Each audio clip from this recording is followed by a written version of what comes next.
Hi everyone, this is Anne, and today I am going to create something in clay again. Some watermelon pieces for earrings. And first of all, I want to thank Jonathan for being a Patreon to me. I really appreciate it enormously. So I'm here. I have this red clay, which is translucent clay mixed with some normal red clay, and I have it formed into little triangles which I cut out, and I press this white clay finely because it will become the peel of the watermelon. And then I take my sharp knife and I cut off the sides like that, so it is not like bulging out, but it's one smooth surface which all the different clays are connected to each other. And for this video I am talking more in a softly spoken voice instead of a whispering voice, because I've heard that some people like this more, so I decided to also make one like this. So here I am just removing some impurities out of the clay and forming it nicely so that it looks as good as possible. Voila. Then I have the other one, and these are going to be my 2 earrings, which I actually had an order for.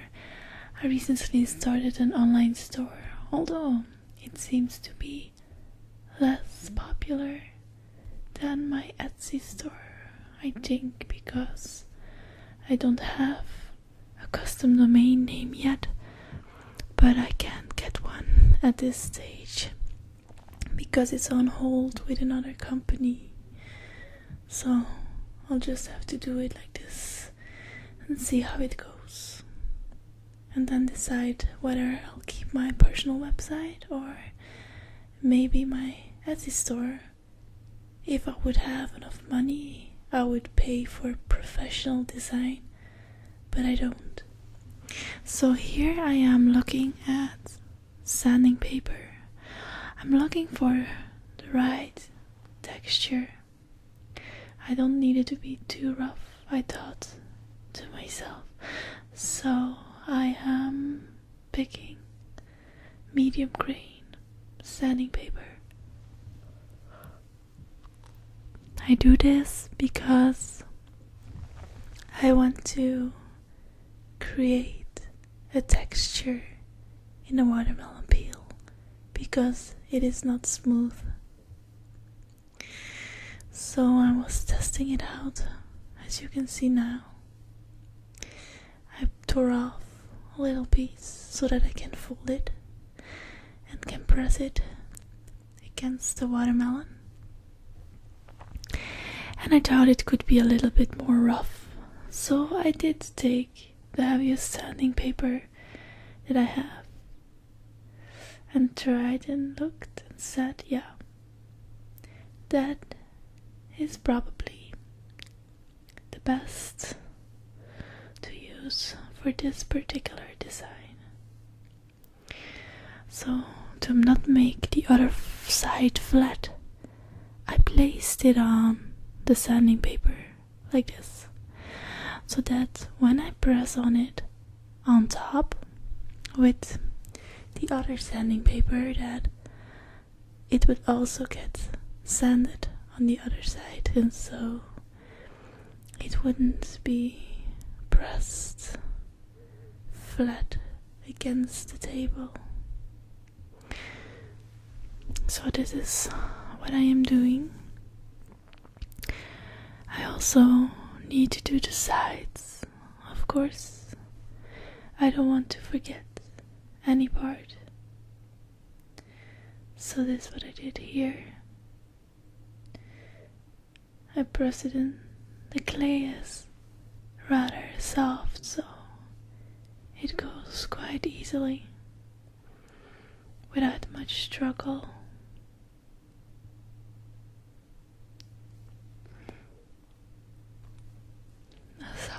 I sometimes have to yawn because I'm still a little bit tired. So here I'm just making sure that everything is perfectly textured. And then I have the other one that I also do, and here I want to display my pie bracelet, well, cake or cake slice bracelet, which is so lovely because the pink and the yellow colors really go amazingly well together. So here I'm doing the other side, pressing it again as I did before. Also on the other side, even though it's been pressed on it already, it's nice to make it look as good as possible, especially because this was an order from someone and I wanted her to be happy with what she bought, because I want people to like it and not be disappointed because it's just not nice. So I was just looking at if there would be little hairs in it or little dust specks, which sometimes happens. It wasn't, but there were some things. The white clay was like too much upwards, so I corrected it with my tool. And then it was time for me to also do the sides of that one, which I seem to almost have forgotten, and I wasn't. Oh, then I start pressing in with my ball tool the pits, well, the indentations where the bits will be in, actually, because then they are stuck in there instead of laying them on top of the clay, which is not that nice, and it is not realistic either. So there, I actually redid this order to make it look even better, because when I'm not satisfied, I just redo it. I don't care. I want it to look nice.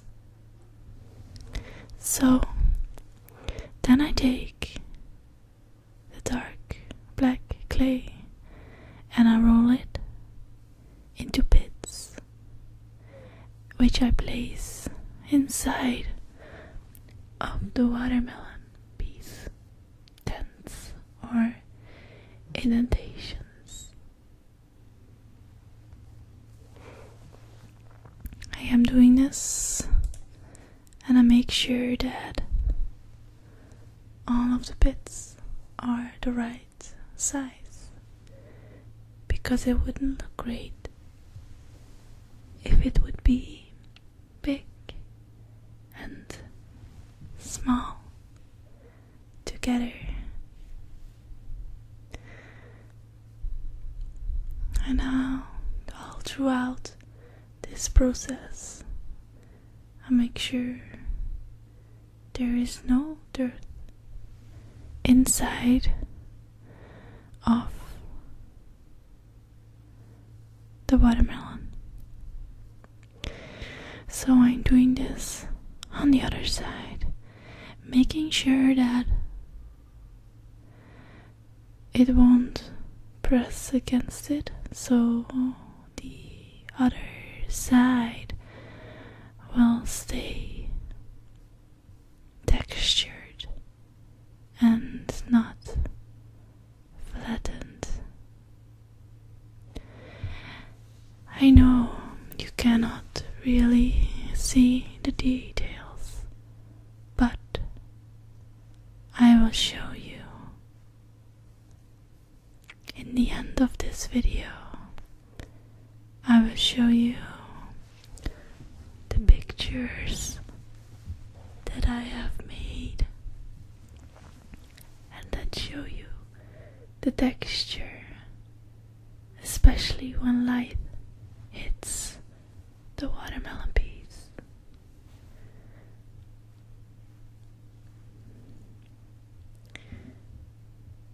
So this one is done.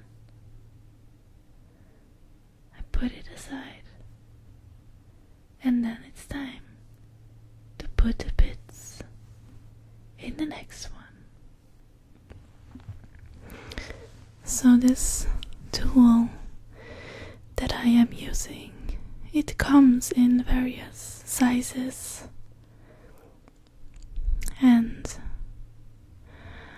what about I start talking in Dutch now? Because some people said they liked it. Dus mijn baltool komt in verschillende afmetingen. Kleine balletjes, grote, hele grote. Voor dit gebruik ik een kleine afmeting, omdat het redelijk secuur werk is.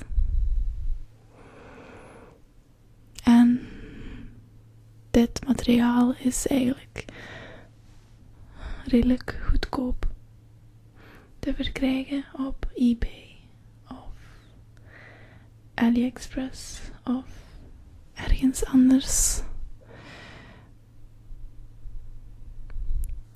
Ik heb het liefst glas of metaal en geen plastic, want soms plakt plastic te veel.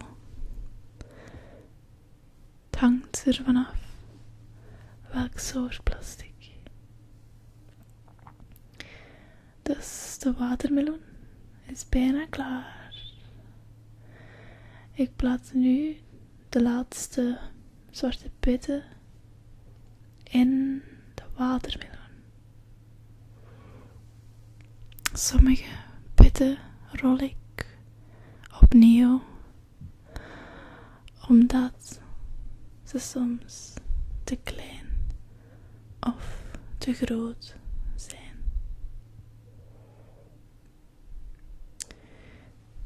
Alles is nu klaar. En het is tijd om de buitenste schil te kleuren met pastels.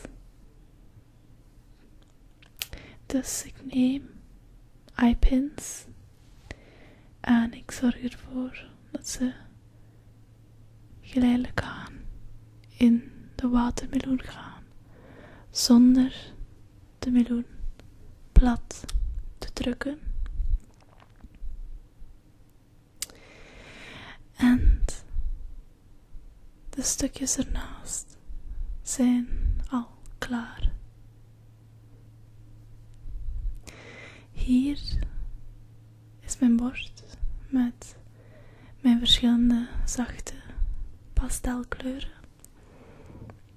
Ik meng groen en geel om een lichte kleur aan te brengen op de buitenste schil. But I make sure that it is not on the inside.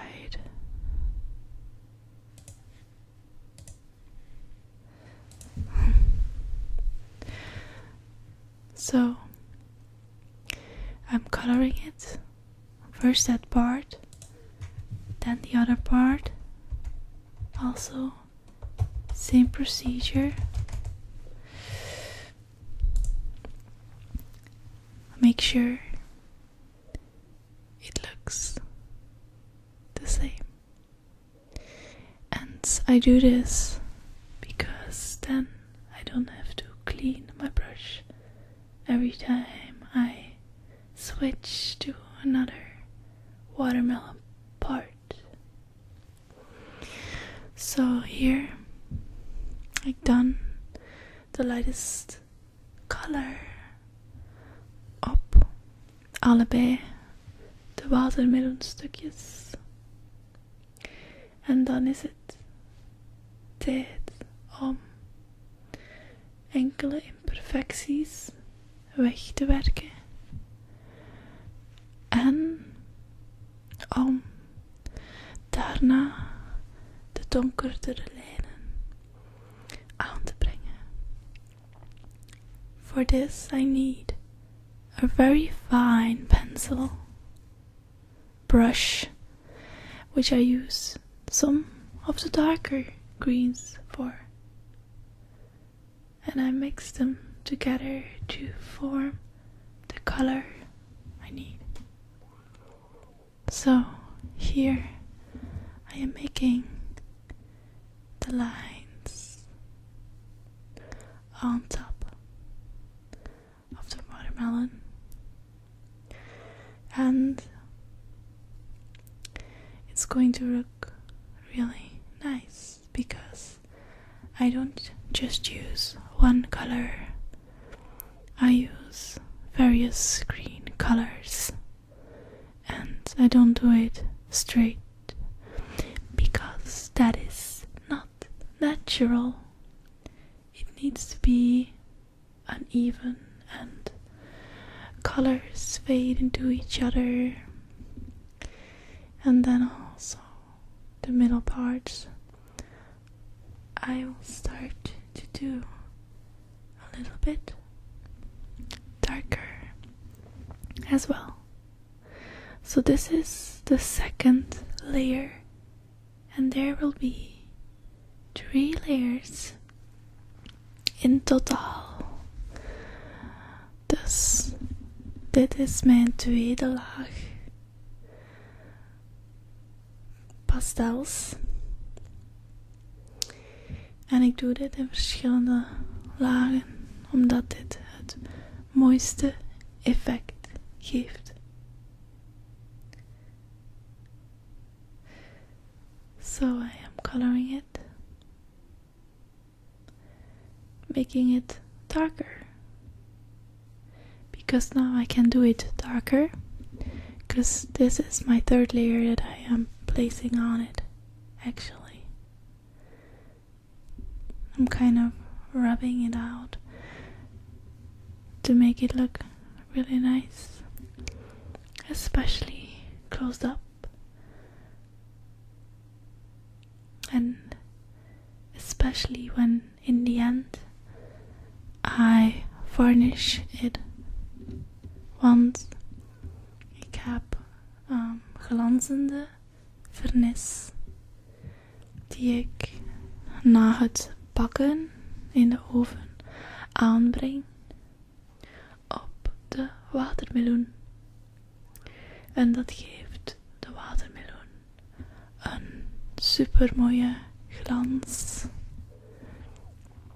So here I am perfecting it, making it look as great as possible. And it's almost finished. When I am done with my pastels, I bake it in the oven for around 20 minutes on 100 degrees. Then the clay is solid, and then I varnish it and put in the eye pins and jump. Hoops, or what's the name? Jump rings and beads. And then it is done, and it is ready for shipment. And here I'm just cleaning a little bit of the clays that might have gotten onto the wider peel, which I am cleaning off. So thanks everyone for watching. I hope you enjoyed it. Feel free to leave your suggestions and comments, and I will speak to you in my next video.